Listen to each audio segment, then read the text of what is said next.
bear market theo mình có thể chia thành 3 giai đoạn. Giai đoạn thứ nhất là khi thị trường giảm nhiệt, các dòng tiền bắt đầu thoát ra khỏi thị trường.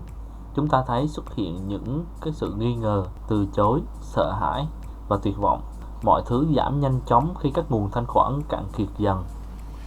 Ở giai đoạn này chắc chắn không phải là giai đoạn mà chúng ta muốn mua và hold cái tài sản lâu dài trong danh mục đầu tư của mình. Ngoại lệ duy nhất trong cái thời điểm này đó là số lượng mua bán, giao dịch quá bán quá mua với các đợt thanh lý tài sản nhanh chóng. Nhưng thực ra chúng rất nguy hiểm, chỉ dành cho những người thật sự có kinh nghiệm và thành thạo trong việc mua bán và giao dịch. Giai đoạn thứ hai, đây là giai đoạn mà thị trường đi vào chế độ nhàm chán. Mức độ biến động của thị trường thấp và hầu hết biểu đồ đi ngang trong nhiều tháng.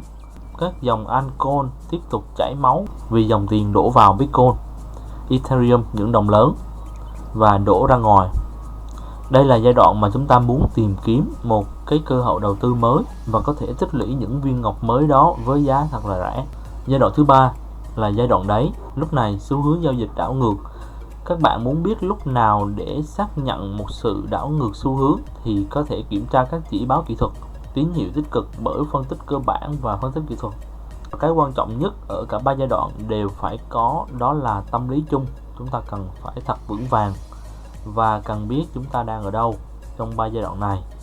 Kiểm soát, quản lý vốn và cảm xúc là điều cấp thiết nhất. Hiện tại với mình có thể nói rằng thị trường đang ở cuối giai đoạn thứ nhất và bắt đầu một giai đoạn thứ hai, tùy thuộc vào các loại tài sản mà chúng ta đang xem xét. Kiên nhẫn là nền tảng tự do của tài chính. Trong điều kiện này, ngồi yên tích lũy kiến thức lẫn là vốn liếng hoặc không tái máy trading, đó là điều tốt nhất mà chúng ta có thể làm hiện tại. Thị trường có thể cho các bạn thấy một ý tưởng hay một tin tức tích cực nào đó để giúp các bạn kiếm được số tiền nhỏ ngắn hạn để bù vào những khoản lỗ lớn trong danh mục. Nhưng theo mình biết, hầu hết các khoản lỗ lớn hơn thường được thực hiện trong những thời điểm kỳ lạ này. Vậy chúng ta cùng đi qua tìm hiểu những biến động đang diễn ra trong thị trường gấu thông qua hành vi của những người nắm giữ Bitcoin ngắn hạn trong thời gian gần đây. Việc đánh giá sự mua bán giao dịch thanh khoản của những short-term holder là những người nắm giữ ngắn hạn là điều quan trọng nhất để xác định Bitcoin có khả năng hồi phục hay chưa. Đây là một công cụ cốt lõi để kiểm tra khả năng sinh lời của những người nắm giữ ngắn hạn, đó là SOPR, được định nghĩa theo Glassnode, đó là bội số lợi nhuận trung bình trên số tiền đã chi ra đợt bán tháo tháng 6 năm 2012. Có nhiều điểm tương đồng với những cái giai đoạn thị trường trước và nó bắt đầu khiến các nhà đầu tư kiệt quệ về mặt tâm lý và khả năng xảy ra các việc bán tháo tăng lên tương ứng sau đó. Sau sự thanh lọc thị trường như thế này thì một giai đoạn phục hồi lợi nhuận của chỉ số SOPR thường diễn ra sau đó. Việc Bitcoin từ chối mốc 24.000 đô gần đây cho thấy là các nhà đầu tư ngắn hạn đã bán ra Bitcoin họ mua vào với giá gốc. Những lời từ chối ngầm như thế này là điển hình của các mô hình trong thị trường gấu. Kể từ giữa tháng 8 trở đi, những nhà đầu tư ngắn hạn bị kẹt hàng ở mức 24.000 đến 24.500 đô la. Mức lợi nhuận của họ chuyển thành lỗ khi họ chưa kịp thoát hàng. Chúng ta sẽ đi vào chi tiết hơn, phân tích một sự kiện rất hiếm gặp. Trong đó là có 3 giao dịch lớn 5.000 bit của những người nắm giữ Bitcoin 7 đến 10 năm. Họ đã bán ra trong những tuần gần đây. Những cái đồng Bitcoin này đã được tích lũy vào tháng 12 năm 2013, mang lại lợi nhuận hơn 163 triệu đô la. Trước khi đến với sự kiện đó thì chúng ta đi qua những chu kỳ giảm giá của Bitcoin trước.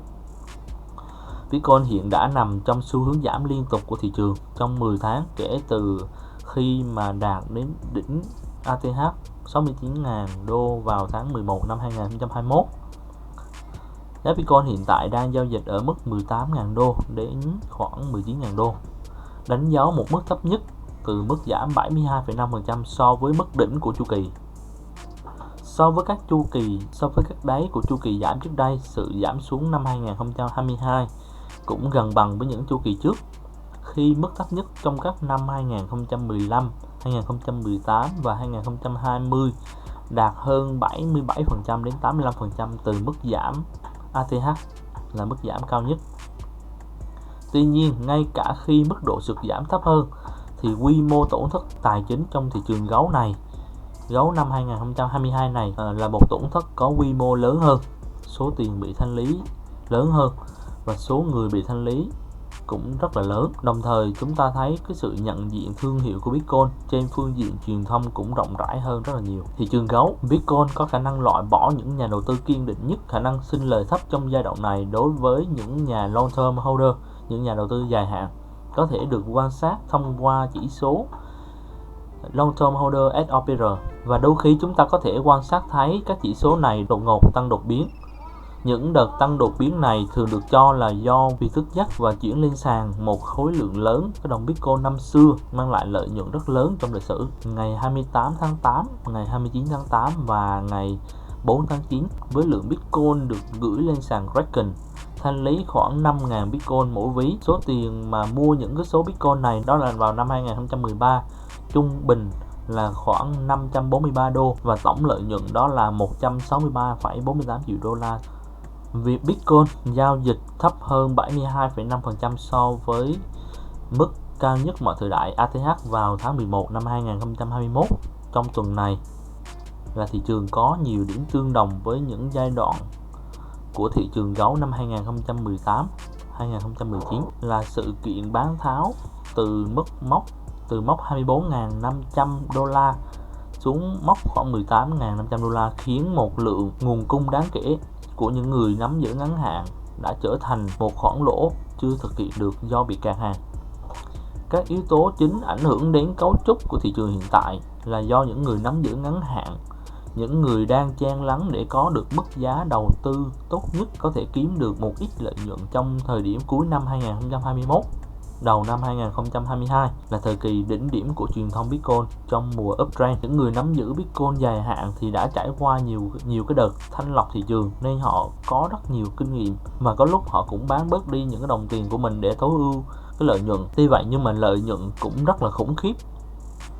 Đồng thời với lợi nhuận cao như vậy thì mình nghĩ họ vẫn tiếp tục xem đây là một cái tài sản rất là đáng để đầu tư lâu dài và tiếp tục tích trữ đồng tiền này khi có những đợt bán tháo tiếp theo. Cho đến nay, nguồn cầu Bitcoin đã được chứng minh là không đủ hấp thụ các lực bán lớn từ phe gấu thời điểm hiện tại.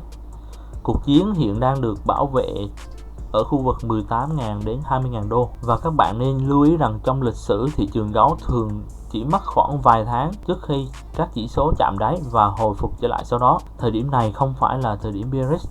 Thời điểm bearish là hơn nửa năm trước chứ không phải là thời điểm này. Bởi vậy những cơ hội trong thị trường, những công nghệ tốt nó cũng sẽ dần lộ diện, và đương nhiên đó là phần thưởng sẽ luôn xứng đáng cho những người kiên nhẫn và có kế hoạch đàng hoàng cụ thể. Tiền cầm mãi sẽ bị lạm phát mất giá, nhưng nếu cầm tiền ngồi im hợp lý trong một giai đoạn nhất định thì vẫn có lợi nhuận.